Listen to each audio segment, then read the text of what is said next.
This is the story of the one. As a maintenance supervisor at a manufacturing facility, he knows keeping the line up and running is a top priority. That's why he chooses Grainger. Because when a drive belt gets damaged, Grainger makes it easy to find the exact specs for the replacement product he needs. And next day delivery helps ensure he'll have everything in place and running like clockwork. Call 1-800-GRAINGER, click Grainger.com, or just stop by. Grainger, for the ones who get it done.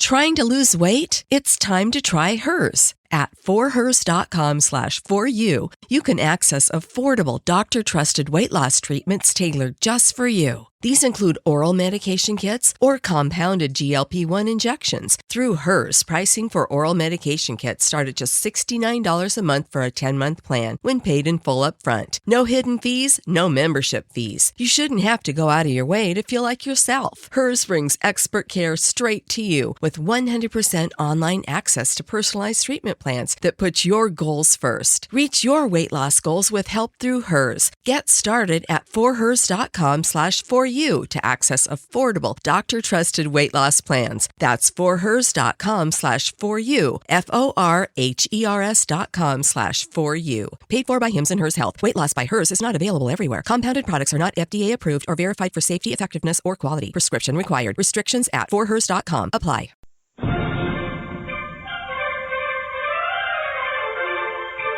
All across America and around the world, this is Veterans Radio. This is Veterans Radio. Good day. I'm Jim Fausone.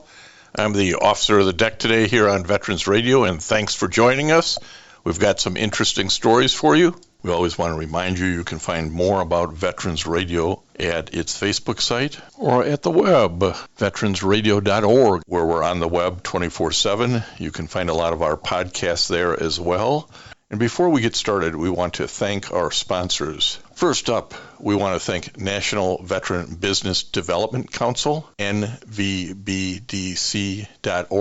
It was established to certify both service-disabled and veteran-owned businesses. You'll find out how they can help your business by going to nvbdc.org. We want to thank Legal Help for Veterans. Legal Help for Veterans fights for veterans' disability rights all across the nation.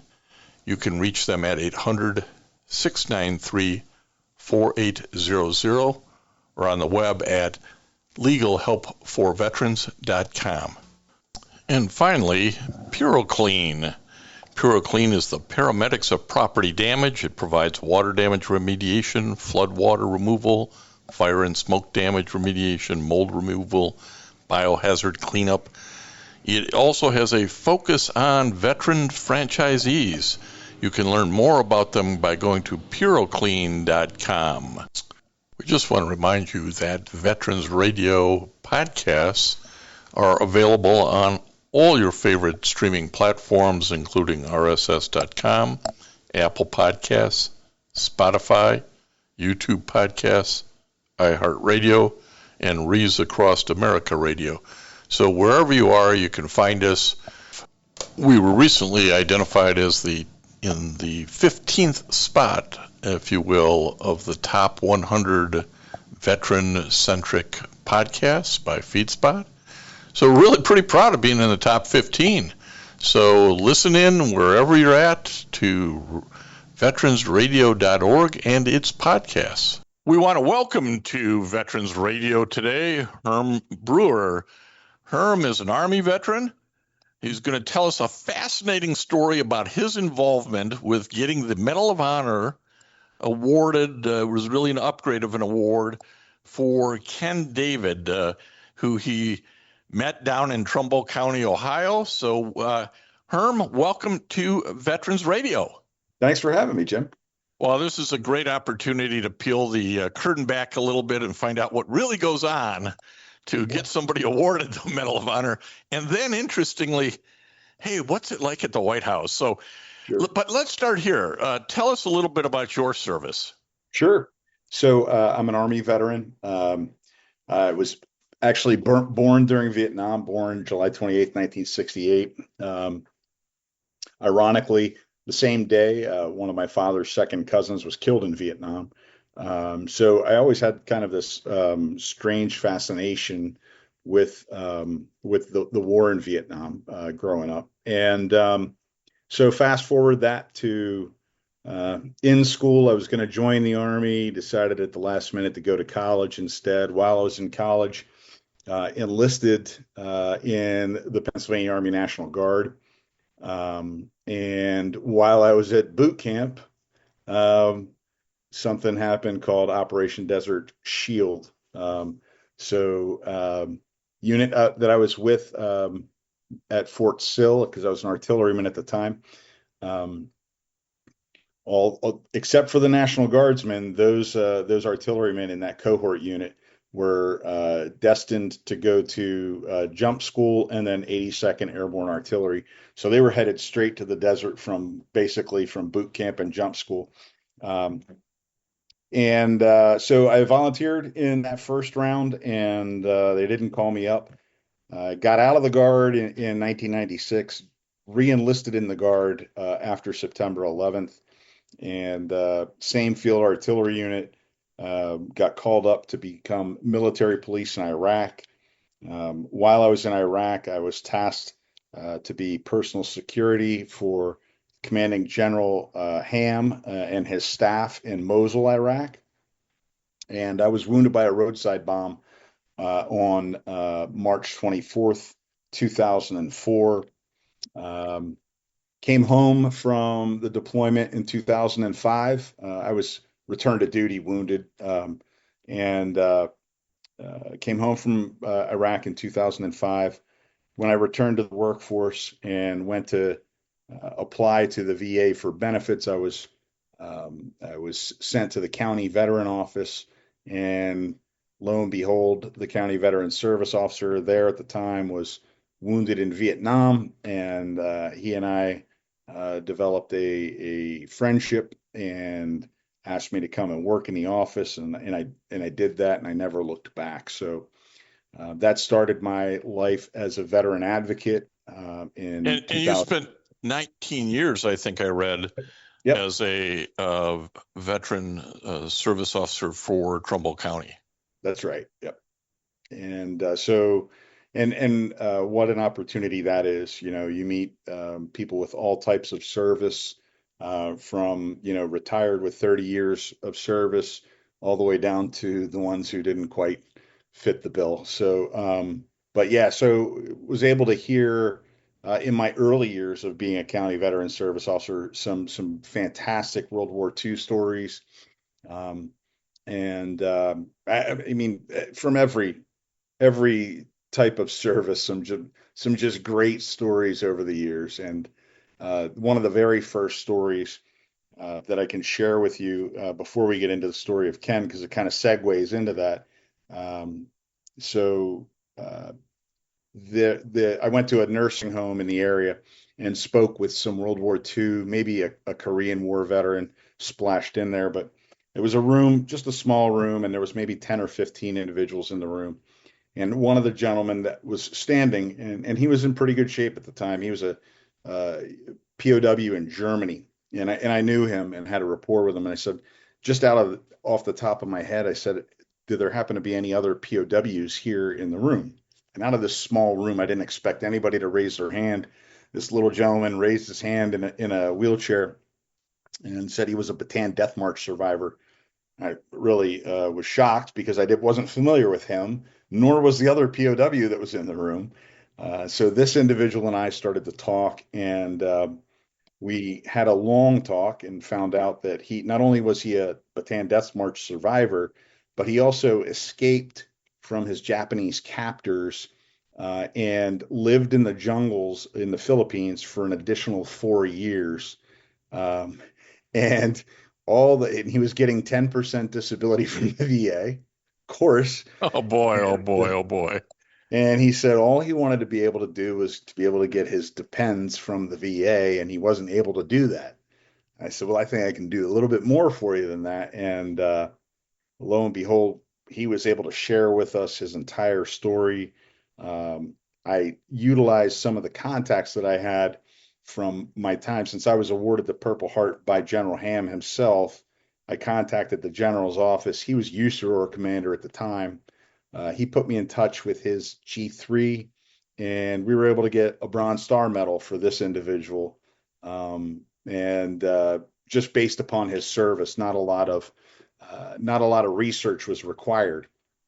So at that same time, Ken David came into Before we get to Ken, because this is the crux to the story, but it's how you found yourself going, hey, I can help people with their medals and whatnot. And veteran service officers do that on an occasional basis. Rarely do you bump into a POW with that kind of story, but it's also the reason why, and we're talking to Herm Breuer, it's the reason why, Ken, that or Herm here, that at Veterans Radio, we try to tell these stories. That gentleman's story went to the grave with him, but for his happening to raise his hand from his wheelchair and saying, yeah, I was kind of involved in it, escaped it in the jungle for 4 years. What a amazing story. Jim, that story is definitely longer than Ken's story. I can tell you that, because that was an amazing story, really amazing. We may come back and do that story.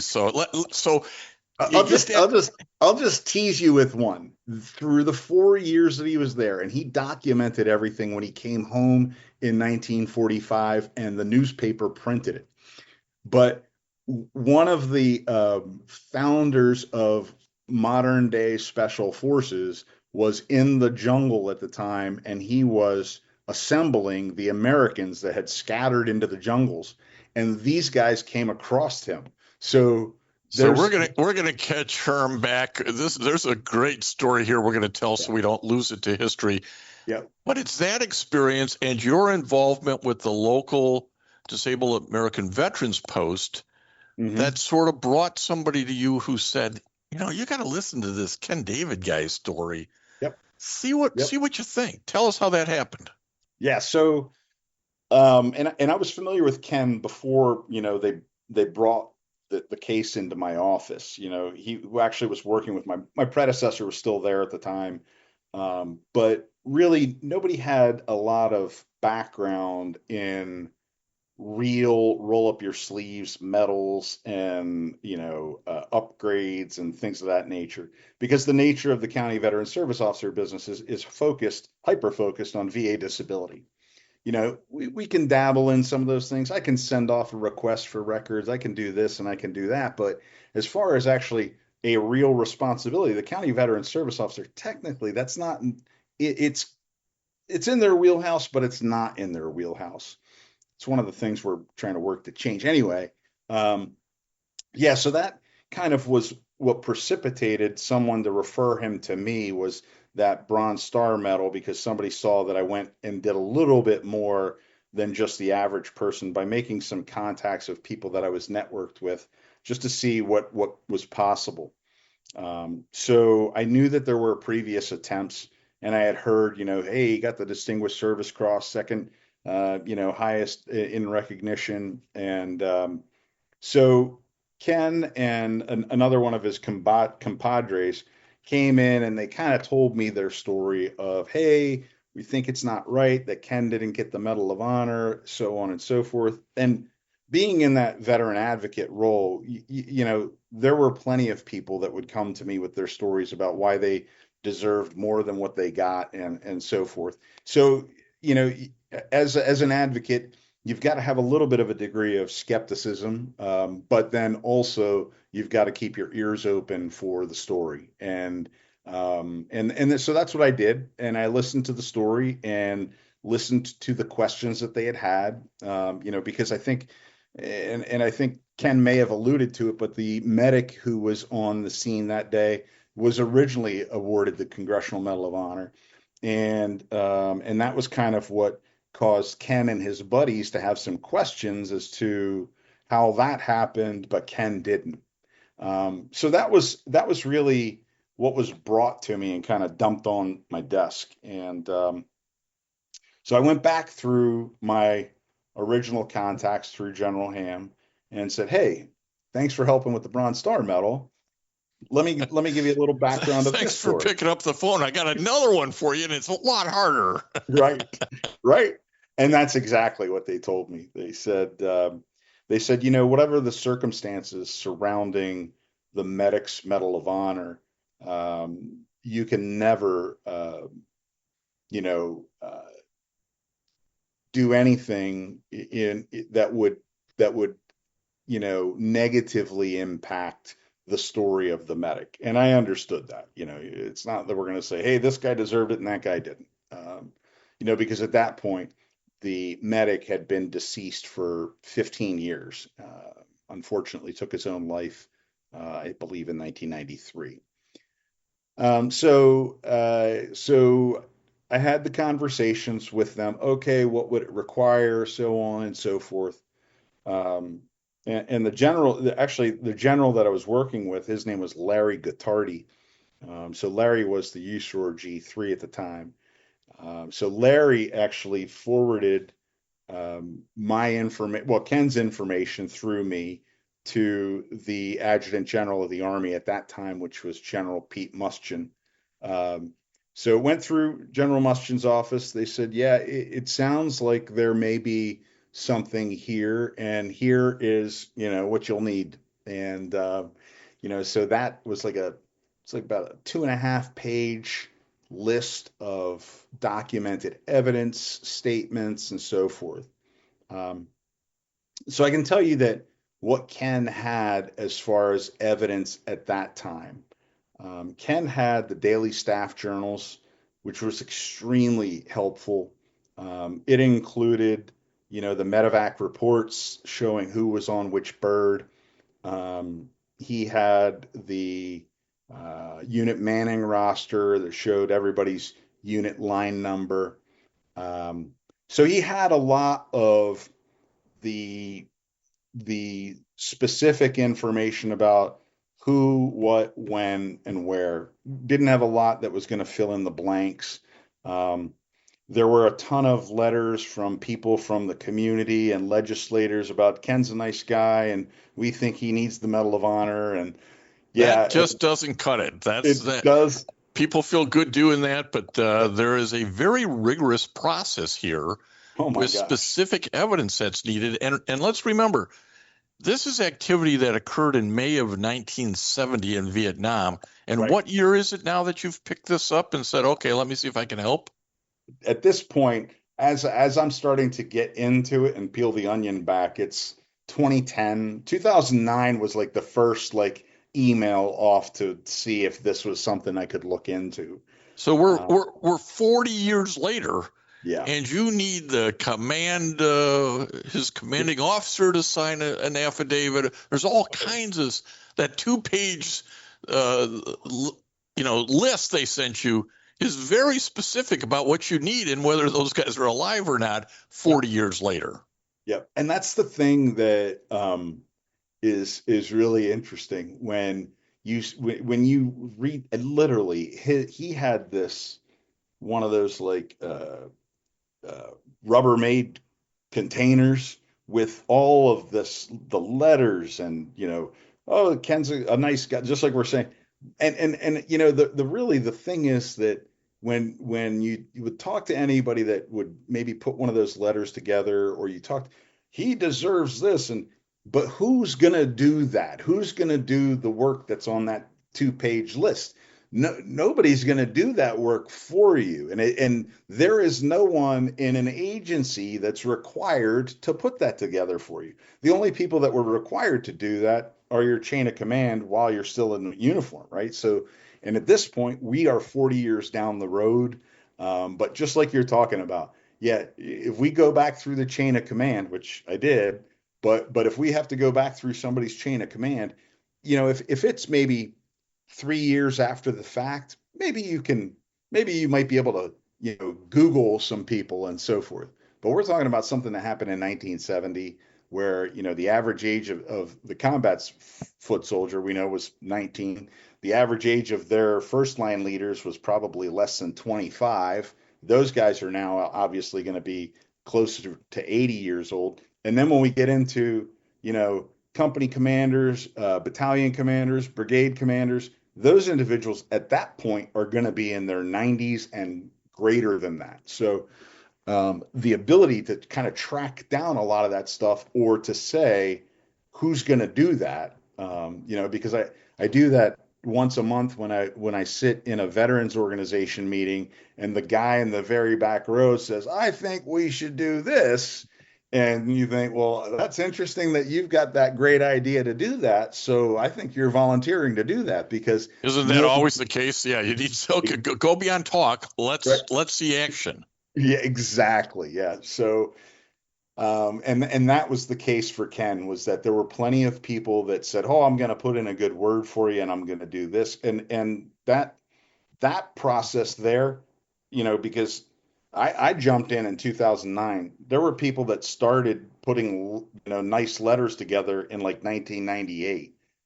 So that big Tupperware Rubbermaid container that he had letters from Governor George Voinovich and Senator Mike DeWine, and so all of these letters are in there, and that's all well and good, but that's not.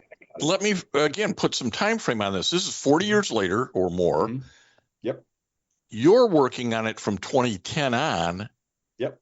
He doesn't get President Biden gives him the Medal of Honor award. The ceremony is January of 2025. It's 15 more years. Yes. How does a guy stay with it, Herm? Yeah.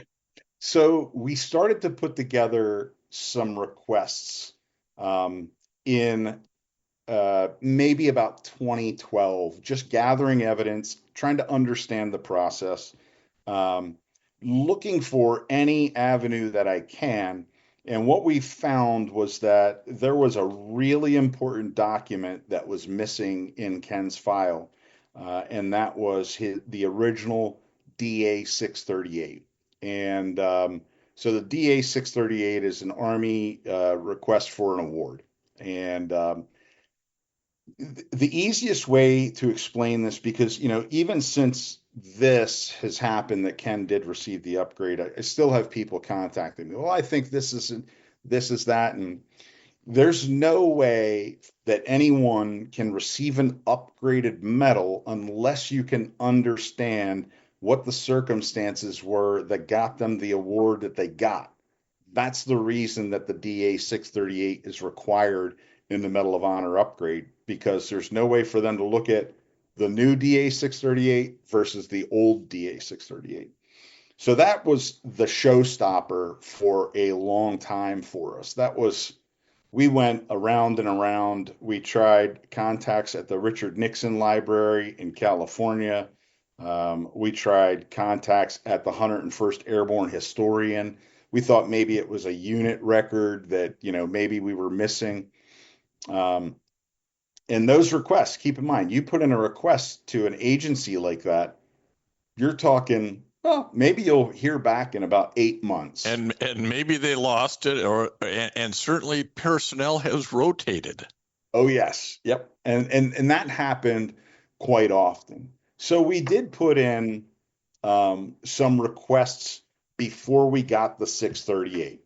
And most of those requests would come back saying, thank you for your interest in seeking the Medal of Honor upgrade. However, you're missing this. So there, at one point in this process, and I think it's important to note that, of course, I've got a regular job too. So in this time period, I'm assisting veterans with, a multitude of other things. So, but in 2016, I became a board member, an executive board member for this National Association of County Veteran Service Officers, which was now exposing me to more resources. And through that, I started to travel more and more to Washington, D.C. And on one of my travels, and it was in early 2017, I went personally to the archives at College Park, Maryland, because this would be where unit records were kept. And this was really the key that opened the door. And I don't know if you've ever taken a trip to the archives at College Park, but it's very interesting. They only let in so many visitors at a time. You have to have a visitor's pass. Once you have the visitor's pass, they screen you to make sure that you don't have any telephones on you. You have no pens or anything that can destroy the documents that you're going to look at. And they give you a pencil and a blank index card. And they tell you which floor you might find the files on that you're looking for. And there are some files that are open to the public, much like a library. But then the majority of the files that are stored at College Park are archived, and you have to have an archivist. You have to tell them what it is. That's why you have the index card. This is what I'm looking for. They go back into their cubbyhole and see what they can find. And so that's what I did, knowing that unit records from 101st could have possibly been stored there. And I asked them for all requests for awards from May of 1970 through January of 1971, just in the off chance that it was misfiled or something. Looking specifically, because my request, you had to tell them specifically what your request is for, and you had to have authorization for that release. And I was looking for Ken David's Distinguished Service Cross DA 638.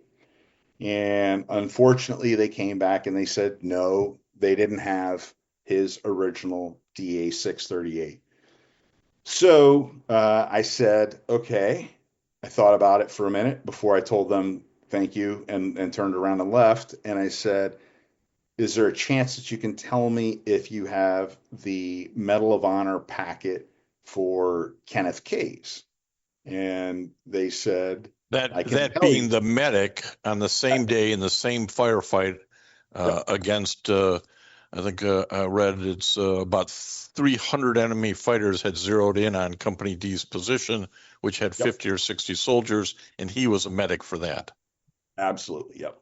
So, and they confirmed that they did, but they also confirmed that I didn't have a release for that pile of information. So I came back home and hat in hand and contacted our local representative's office. And our local representative, at the time it was Tim Ryan, but he was fortunate enough to have a defense fellow in his office in Washington. And if there's anybody out there that is in legislature, I would encourage you to have a defense fellow in your office in Washington because they speak a different language than other liaisons do. So the first defense fellow was a Harvard grad. He was I don't know, Navy rank lieutenant commander. And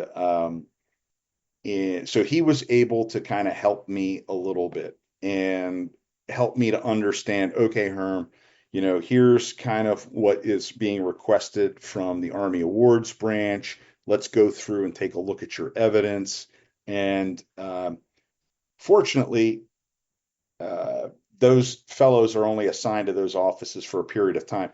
That individual left, and we wound up getting an Army officer, lieutenant colonel, who was really sharp and understood the medal process. And I understood the medal process a little bit from my time after I was wounded and came home, worked in the first sergeant's office a little bit, and had a little bit of experience in writing up, commendation medals and achievement medals and so forth. So I understood that it was a process and you had to follow that process. So my training as a county veteran service officer kind of came into play because now I was starting to understand, okay, dealing with the Department of Veterans Affairs, I understand it's a process. There are things they want to see. So for all those years of just saying, here it is, here's what we have, and submitting that and getting back those denials, I started to understand more and more and more that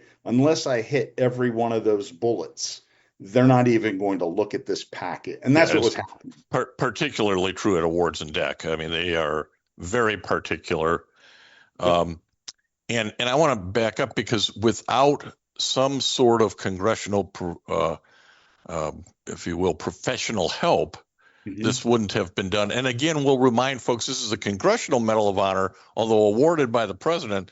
There are requirements about how soon after the action that you can be awarded it through command.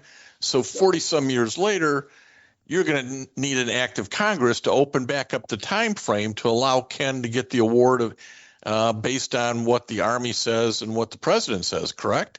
Exactly. Yeah. So one of those bullets in there is you have to be able to prove that you are providing something new and material that could not have been known to the chain of command at the time. So now, and looking at the chain of command, so his platoon leader was killed instantly. His company commander was killed July 20th. So there were two big parts of his immediate chain of command that would have been aware of his DSC otherwise, but for being killed. So there would be no way that those individuals would know anything that is new because they're deceased, and we were able to kind of prove that. The new defense fellow now was able to get the Congressional Medal of Honor packet for Kenneth Case from the archives. We were able to take that packet then and line it up next to Ken's to determine what we were missing. We were able to determine his entire chain of command based on that packet because it showed every signature from the eyewitnesses on forward. One of the, some of the other items that were on that list. So I'll go through that with you. So the original. Well, I'm gonna speed you up a little bit because otherwise we're going to run out of time here. Okay. And again, all this work gets done, the stuff gets pulled together, gets submitted. How long between the submittal and if you will, the phone call?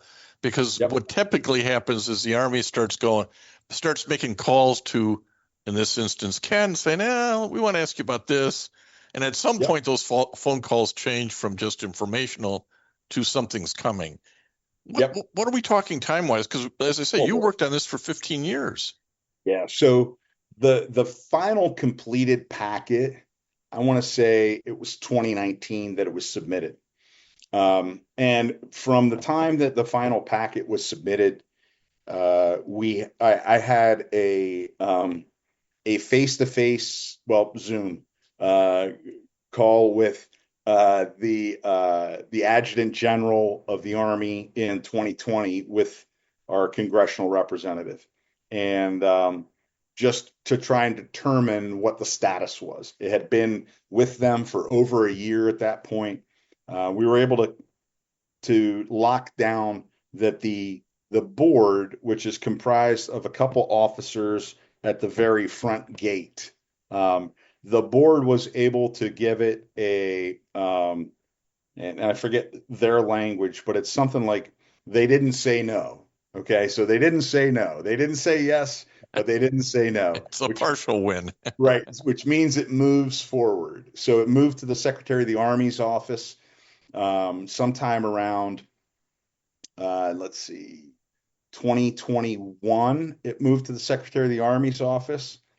And as it was moving through the Secretary of the Army's office, I was trying to utilize all contacts that we could to try and figure out what was going on there. We didn't have a lot of communication back from 2021 until Secretary Austin notified us in August of 2023. I want to say it was August of 2023 that, yes, it was Secretary Austin signed it August 8th, 2023. And that told us then that it was moved to the White House. So once it moved to the White House, I tried to find contacts with them because at that point, it's cloaked in complete secrecy. the Pentagon, I was at least kind of able to kind of track down, well, okay, where's the packet now? Where's the packet now? So as it dragged through, through the halls of the Pentagon and then through the halls of the White House, it was extremely frustrating because, that Ken's story is a story that's worthy of this upgrade. And now that it's being scrutinized by, top brass, top administrative officials. And once it got to the White House, and we knew it was at the White House in August of 2023, I believe that Ken received a phone call in the summer of 2024 from Army Awards Branch saying, hey, we're tracking this, and we want to ask you some questions, just as you had alluded to. And then from that point, I believe it was Halloween that Ken got the call from the president that it was coming. Now, I want to tell folks, listen to the interview with Ken David that we did here on Veterans Radio. We're talking to Herm Breuer, who is, in my terms, the Medal of Honor Sherpa for Ken David. He put the package with some other folks together, had to carry it up Mount Everest. It is, these guys are all humble about getting the Medal of Honor, and Ken's a very humble man. Worked in HVAC in Trumbull County, retired from there. And this is going to change his life, whether he realizes it in the summer of 2024 or not. And as I said, in January of 2025, before President Biden leaves office, he has Ken come in and they have the ceremony. So it takes a long time, even a long time to get through the White House. But you were in the room. Tell us a little bit about being at the White House for this Medal of Honor ceremony from 40 years ago for a friend of yours locally there in Trumbull County. Yeah. It's tough to put into words because they really, in my eyes, they are treated as royalty and justly so. And keep in mind that Ken's award was with 8 posthumous, I think it was 7 or 8 posthumous awards were done at the same time. And all of their families are there too. So the room is packed and you're hearing story after story. I mean, history that was not being told before is now being told. And it's so humbling to be able to be there and see this, and especially, with Ken. When I started in trying to help Ken, his parents were still with us. I think Ken mentioned to you before Sam Lanza. Sam was kind of a World War II veterans advocate, DAV, Mr. Veteran Service Organization. And Sam was kind of the one that was like, hey, you got to make sure he gets this. He deserves this. And, and I told Sam then we were going to do whatever it took. And, we were fortunate enough to be able to see that all the way through to the end. So the trip to the White House was so humbling to be able to see Ken up there getting the award. It really just kind of melted your heart. Well, and it's a room at that point full of generals and, depending on who else is being awarded, admirals and more brass than you've ever seen before. Yep. The president's there. I mean, this is as close as we come to that type of ceremony. The British do it a lot better, but this is what we do. Give us a reaction of just sort of like what it was like in the room. Yeah.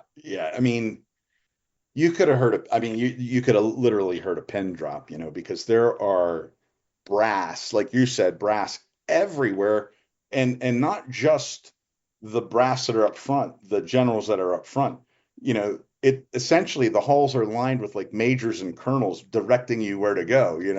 So and they really pulled out every stop. The Army band was playing as soon as you walked through the halls of the White House.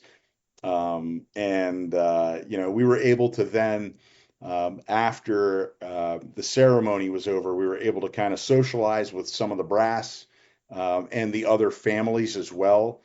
Because some of these other families, there was the daughter of a Korean War veteran who was there, and actually their family was also from Ohio, and unfortunately, and he was not killed in action, and his service also, just like Ken's, just the story that is being told, and you just feel so happy for these families to be able to finally see that their loved one was recognized as well. So, and maybe that's where we'll try to bring this to a conclusion. Thanks for staying on longer than I asked you to. And we're talking to Herm Breuer, who was a veteran county service officer for 19 years in Trumbull County. He's now in the private sector working as a consultant in this area. But he was the Sherpa for the Medal of Honor Upgrade Award for Ken David. Talk about why this is important to the larger community. I think that's what maybe people don't recognize is this is great for Ken and his family, but there's a larger community aspect to this, isn't there? I think that's what really, when I look at the whole thing, just like you're saying, having served in Iraq, and I know that there were people that I served with that, and there were people that I served with that probably deserved higher recognitions than they've received also. And that there are so many stories like this that will go untold, and that's unfortunate. But for anybody that thinks that, so and so received this medal and that's an injustice, that the only way for you to right that injustice is by you taking the action to go and make that happen for that individual. So it wasn't that, there was somebody who was being derelict in their duty, because that wasn't the case for Ken. What we were able to prove was that one out of the chain of command, only one was still alive, and he was 97 years old in a nursing home in Texas. Oh boy. And that was General Benjamin Harrison. But so that was not to be confused with Fort Benjamin Harrison. I think he was a grandson of the guy who was named for Fort Benjamin Harrison. Anyway, but that's the whole thing, that there wasn't anybody that was derelict, and there are hundreds of thousands, maybe even more stories like this out there. But if you're going to really be serious about saying so-and-so deserves X, Y, and Z, and you feel passionate about it, well, then you better be prepared for an uphill battle and be prepared to roll up your sleeves, because it's going to require some effort. It's not just going to be somebody's going to go, oh, you're right, he deserves that. That's not how it works at all. Yeah, in the larger community, I mean, this is, as I said, good for Ken, good for his local DAV, which supported him, good for Trumbull County that supported him, all of Ohio, for the Midwest. I mean, these awards recognize our neighbors, our friends, people, tradesmen that we work with, just regular guys who will never talk about their story. Yep. But this brings the story to life, doesn't it, Herm? It really does. It really, and I can't emphasize what you just said enough, because a lot of times, and they'll all say, well, I was just doing my job, because that's clearly the way that they see it. But when you're able to kind of see that from like a 10,000-foot view and go, wait a minute, that was, he was on a part of a larger operation, and you can tell that story, because unfortunately sometimes the Sherpa can probably tell the story better than the recipient can recite the story. Absolutely, because yes. Knowing all of the other factors involved that came to put it all together. And that's what's really important, is that, yeah, when you see that injustice, be prepared to be able to tell that story and tell it effectively, so that way that injustice can get righted. Well, we certainly appreciate the time, Herm Breuer, that you've spent with us today on Veterans Radio to tell us the story of Ken David's upgrade to the Medal of Honor. Again, these are the sort of stories you don't want to lose. You want them, if you will, digitized on the internet forever. And we hope in the future people will go listen to Ken's story with the interview we did with them, and certainly here with Herm Breuer. And you'll find articles about Ken if you use your basic search engines. Herm, thanks for the time that you gave us today. Absolutely. My pleasure. Thanks for having me. Military veterans touch everyone's life. I'm guessing right now you're thinking of a veteran, a close friend, relative. Maybe it's you. Even the toughest of us sometimes need help, but don't know where to turn for support. You don't need special training to help a veteran in your life. Even small actions can make a world of difference. If you know a veteran in crisis, please call the Veterans Crisis Line, 800-273-8255. 800-273-8255. A message from the U.S. Department of Veterans Affairs. If you have a VA claim denied by the Board of Veterans' Appeals, contact Legal Help for Veterans at 1-800-693-4800. They're experts in handling cases before the U.S. Court of Appeals for Veterans Claims. Their number again, 1-800-693-4800. We want to welcome to Veterans Radio today from the National Association of Veterans Research and Education Foundation. It's CEO Rashi Romanoff. Rashi, welcome to Veterans Radio. Thank you so much. I'm excited to be here. Well, this is a great opportunity to talk about a hidden gem, if you will, inside the VA. But let me set this up a little bit. You hold a bachelor's degree in biology and public policy and a master's degree in healthcare policy and management. You've been a Fulbright scholar, a presidential management fellow. You've worked for the VA. You've been a director of operations for the VA Center for Strategic Partnerships in the Office of the Secretary.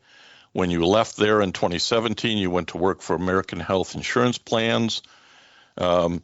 You were the executive vice president of the Elizabeth Dole Foundation, which so many veterans know what good work they do.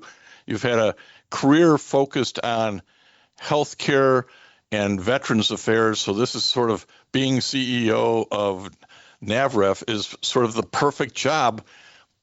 But I suspect nobody knows what NAVREF is. So let's start there. I would agree.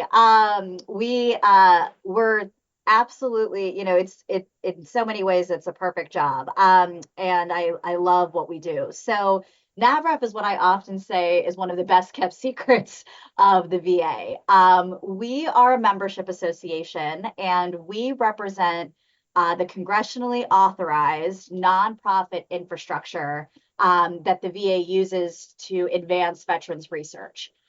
So essentially, the easiest way to explain it is anytime you hear of an NIH trial happening at the VA, of a Pfizer or Merck trial happening at the VA, chances are all of that funding and all of that work is being coordinated by one of these VA-affiliated nonprofits.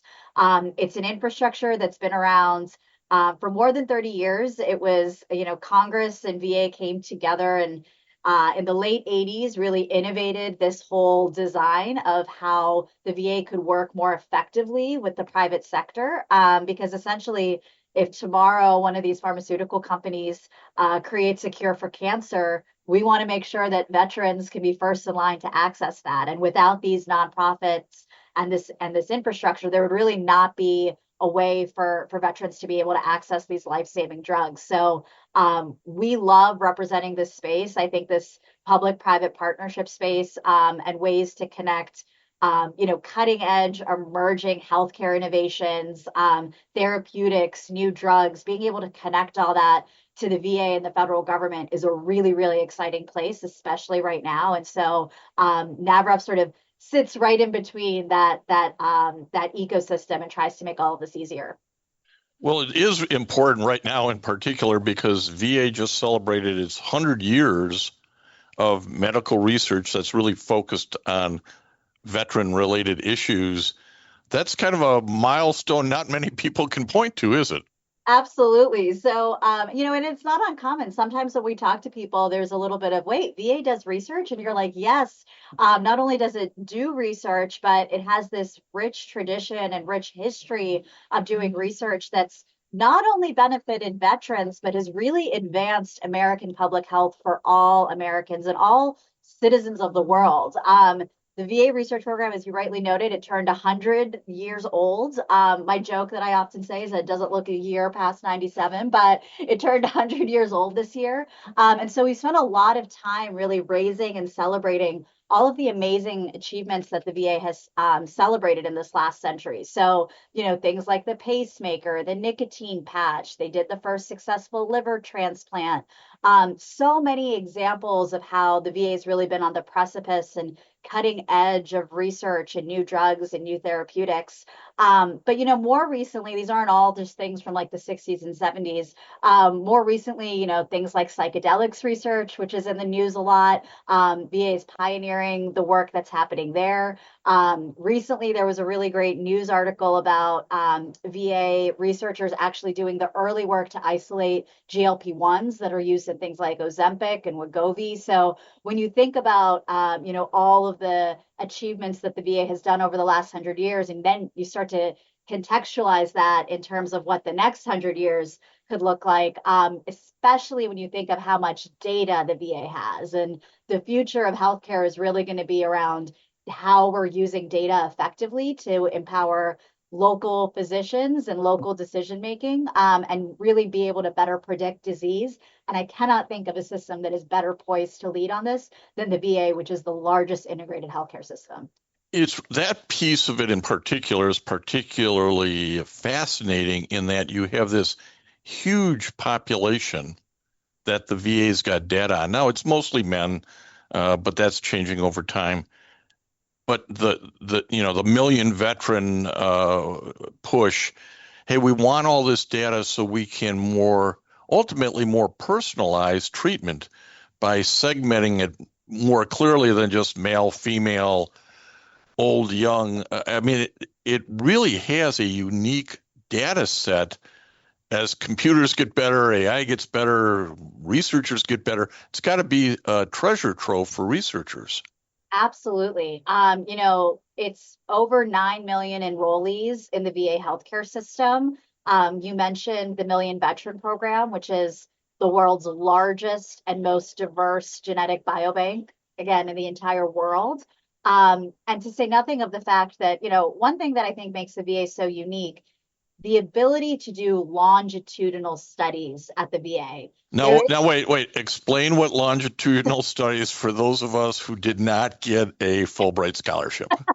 Well, longitudinal studies is essentially just these long-term, multi-year, multi-generational, even in some instances, studies.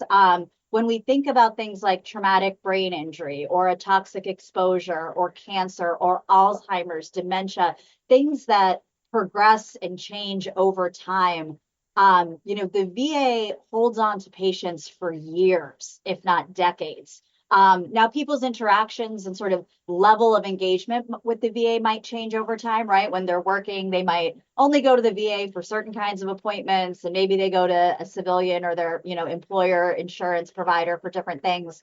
But in a lot of instances, the VA is having engagement with their patients for years, if not decades. So the ability to be able to study, well, what does, toxic exposures and the progression of this look like over a lifetime is really unparalleled. And, traumatic brain injuries in the news all the time. And it changes over time, right? If you have a TBI in your 20s or 30s, how that manifests and changes in your 40s, 50s, and 60s looks very, very different. And there's no other system in the country, if not the world, that's really able to monitor this progress and study disease progression like you can at the VA. And just to put some more context in this, I have an article in front of me from Task and Purpose. It says in fiscal year 2024, Congress appropriated $984 million to the VA for 102 research sites nationwide and nearly 7,300 active projects. Those numbers are astounding. Unless I read them here, I would never, if somebody had asked me, how many do you think? Talk about the scope of all that and where NAVREF sits in on that. Yeah, so it's a great question. And what I would say is, that 984 million that you cited, that actually doesn't even include extramural funding, which is what NAVREF really supports. So on top of that $984 million, our members facilitate annually upwards of $300 million a year on clinical research. So the way that I say it, just to make it easy, is about $1 in every $3 that the VA is spending on research is actually coming from an external partner, right? It's a place like the NIH. DoD is increasingly investing in the VA for research as it relates to service member health. The pharmaceutical industry, biotech sector is increasingly coming to us saying, hey, we really want to leverage data. We really want to work with you.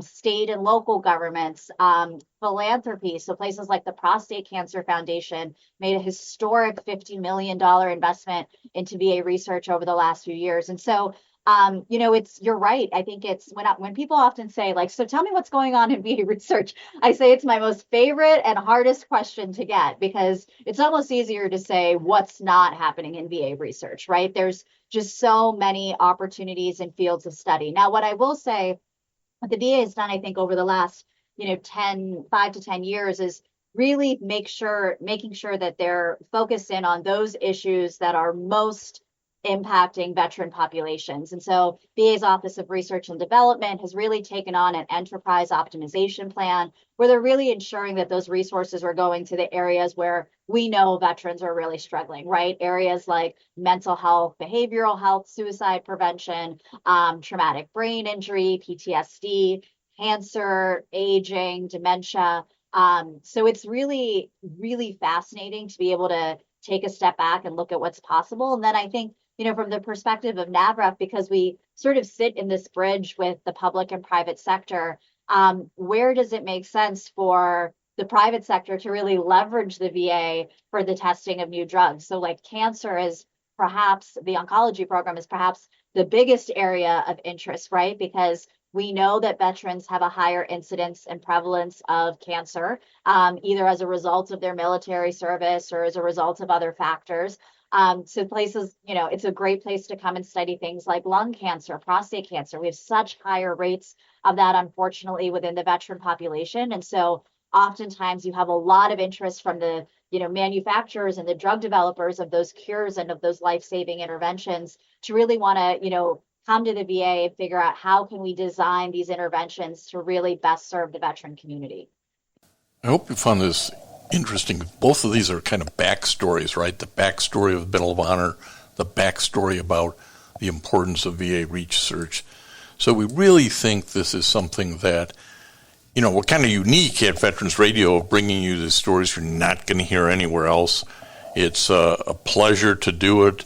It is certainly a lot of work, and that's why we need your support and donating to veteransradio.org. Go to the website, click on there, make a donation, maybe become a corporate sponsor. That'd be really incredible. We'd really like that. So we look forward to expanding our work that we do for you here on Veterans Radio. Next time, Dale will be back with interesting stories. I'm Jim Fausone. And until next time on Veterans Radio, you are dismissed.